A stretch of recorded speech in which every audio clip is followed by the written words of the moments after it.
Good day, champ. Panibagong araw, panibagong may gagawin tayo. So, ito meron tayong kaibigan na bumalik ulit at nagpadagdag siya ng kanyang tats, kanyang balat, at medyo mas malaki ito sa una naming ginawa sa kanya. So, mas nag-isip siya, ang gusto niya ay puro flowers, kaya naglagay tayo ng mga flowers na kumbaga pinagsama-sama na natin.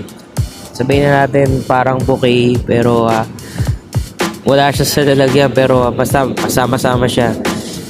So, a bunch of flowers, parang ganyan. So, ito, ang gusto niya dito, iba-ibang kulay. Kumbaga, color talaga. Ilalagay niya to sa kanyang likod. At o nga pala, yung ditong part na to, after mga ilang oras, ito na yung nagawa na nating flowers na colored. At saka yung butterfly pala dyan, yan na yung dati niya.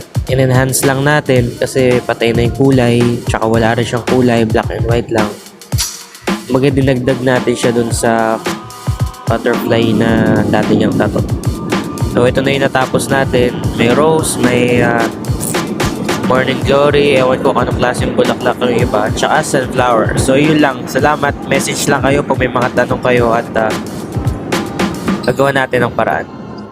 Salamat.